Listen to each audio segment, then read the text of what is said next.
நான் உன்னை நிச்சயமாக விடுவிப்பேன். எரேமியா 39:18. இங்கே ஆண்டவர் எரேமியா மூலம் உங்களோடு என்னோடு கூட பேசுகிறார். நான் உன்னை நிச்சயமாக விடுவிப்பேன். எதில் கட்டப்பட்டிருக்கீங்க? எந்த சூழ்நிலையில்? வட்டி கடனால் கட்டப்பட்டிருக்கீங்களா? இல்லை தடையினால், செய்வனால், மந்திரத்தினால, மனுஷனுடைய சூழ்ச்சினால், சமுதாயத்தினால, ஜாதியினால் கட்டப்பட்டிருக்கீங்களா?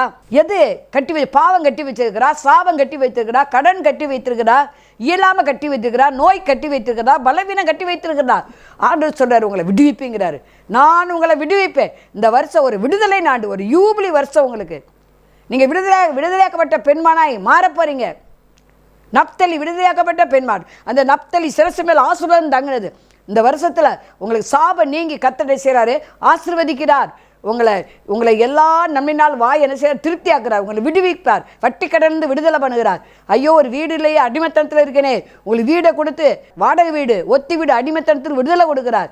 உங்கள் கோர்ட்டில் கேஸ் இருக்கலாம், போன வருஷம் வரை கேஸ் நடந்துக்கிட்டு இருக்கலாம். அதுலேருந்து கர்த்தர் உங்களை விடுவிக்கிறார். உங்களால் ஜெபிக்க முடியாமல் கட்டப்பட்டிருக்கீங்களா? இந்த வருஷம் விடுதலையோடு ஜெபிக்க போகிறீங்க. நல்ல மனமகிழ்ச்சியாக துதிக்க போகிறீங்க.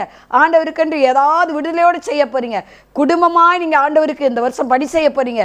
உங்களுக்கு எந்தெந்த இடத்துல கட்டப்பட்டிருந்தீங்களோ அந்த கட்டுகளை அந்த வருஷம் உடைச்சு ஆண்டவர் எல்லாவற்றிலும் உங்களுக்கு விடுதலை கொடுத்து, ஒரு சுதந்திரத்தை கொடுத்து, அவருடைய சுதந்திரம் நீங்கள் என்பதை நிரூபிக்க போகிறார்.